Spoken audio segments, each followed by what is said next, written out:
So this video is all about photosynthesis. It's a reaction that you've heard of before, and you should be aware of this word equation from lower down the school.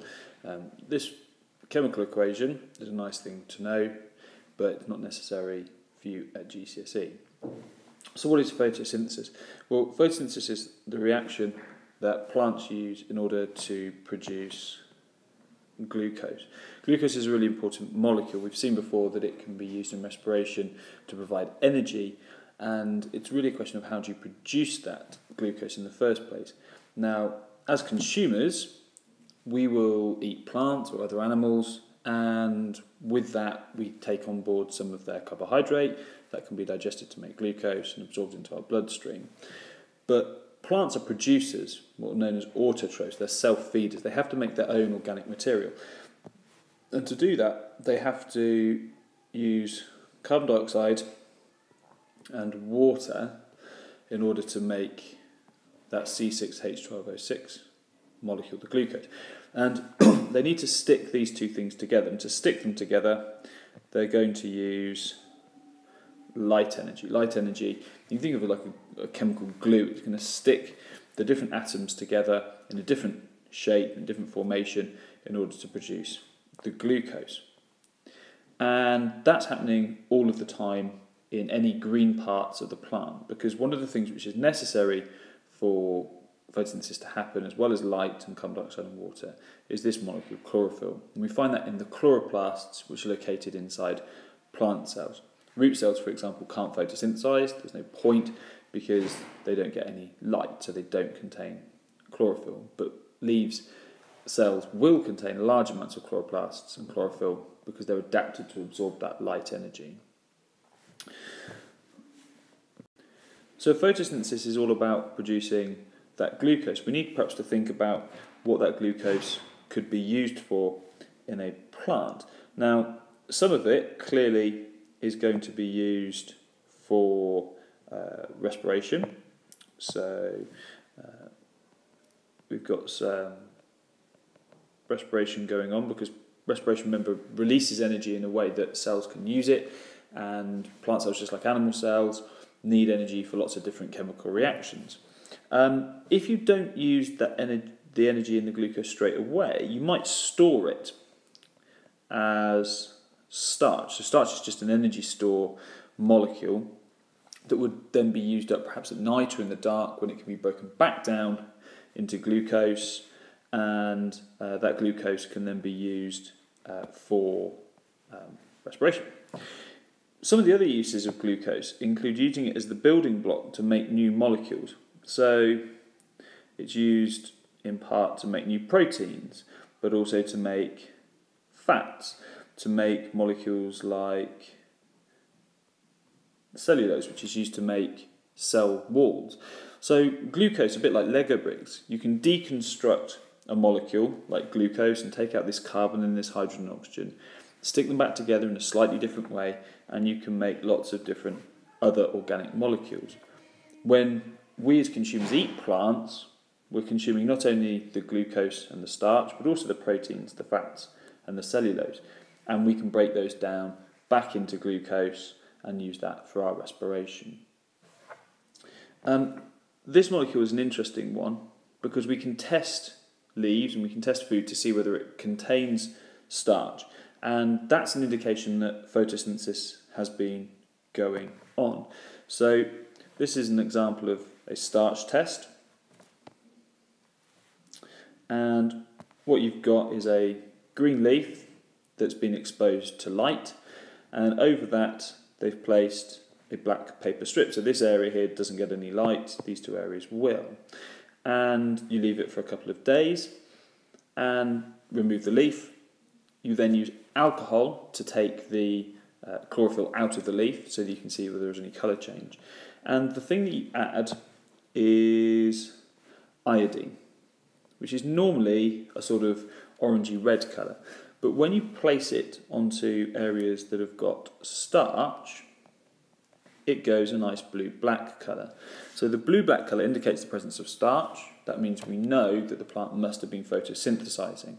This area in the middle, where the colour hasn't changed, probably an orangey sort of browny colour because the iodine hasn't changed colour, that tells us that this area wasn't photosynthesizing. And in this case, we know that must be because of the black paper strip was preventing any light.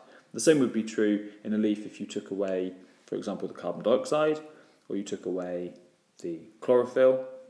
It's just showing you where starch is and isn't present, and where photosynthesis has or hasn't happened.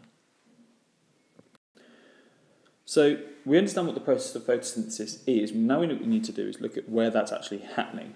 And this is a cross-section of a leaf. So if you imagine this is a leaf, what we've done is we've cut it through and we're looking end on at this cross-section. And what you can see is that it's made up of a number of different layers. So the top layer up here is a waxy cuticle. That's to prevent water from evaporating from the leaf, and we'll talk about that in a later unit. Then you've got a very thin layer of cells called the upper epidermis, and the light energy, which is coming in, can pass through these quite easily. They're only very thin, and there's only a single layer, so light energy comes through there very easily. These cells, the palisade cells, are incredibly important. This is where most of the photosynthesis happens in the leaf, and the reason for that, you can probably see, is they've got large numbers of these green blobs, and each one of these is a chloroplast. So palisade cells are adapted for photosynthesis because they contain a large number of chloroplasts, which in turn contain the chlorophyll. So these are designed to trap the light energy. Underneath that layer, you have what's called the spongy mesophyll with these air spaces in between the cells. So the cells don't pack together very tightly. And that's really important because that gives them a big surface area to absorb any carbon dioxide in this airspace, which we know from the word equation is important. And then at the bottom, you have a layer of cells, the lower epidermis, pretty much like the upper epidermis at the top, but they have something really important in here, which are stoma or stomata, the plural. And these are little holes, and we'll look at these in more detail in a second, through which carbon dioxide can move in and the oxygen can move out. And that gas exchange is really important because obviously you want to get as much carbon dioxide into the cells as you can for photosynthesis and get rid of the waste carbon dioxide. It's the reverse of what's happening in our lungs. You also have these structures, the veins. You'll have seen them in leaves when you've looked at them previously, and these contain different vessels, some of which bring water from the roots up into the leaf, ready for photosynthesis, and some others that take the sugars away from the leaf to other parts of the plant, those that don't photosynthesize or perhaps are going to store the starch later on. So the structure of the leaf is really, really important and has a number of adaptations for photosynthesis. Obviously, this is a really, really important adaptation. The shape of the leaf is important as well, if we go back to my earlier diagram. It's got a very large surface area, and so it traps lots of light. Lots of light will land on this leaf and will be trapped by those chloroplasts. The other thing we can say about it is that it is incredibly thin. And because it's thin, it means that the gases, CO2 going in, oxygen coming out, that can happen very, very quickly. The thinner something is, the faster the diffusion is going to happen. So in terms of adaptations, just to recap, you've got a large number of chloroplasts in the palisade cells to trap lots of light. You've got a very large surface area so that you can trap lots of light. And then finally, the leaf itself is very thin, which means that diffusion of gases in and out through the stomata is very quick.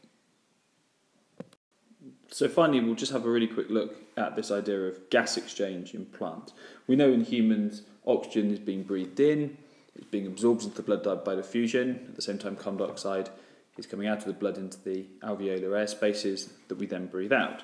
And whilst all plant cells are respiring all day, 24 hours a day, they're respiring and using up some of the glucose that they're making.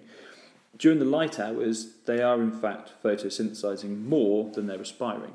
So what we can say is that there's a net movement into the leaf along this red arrow of the carbon dioxide.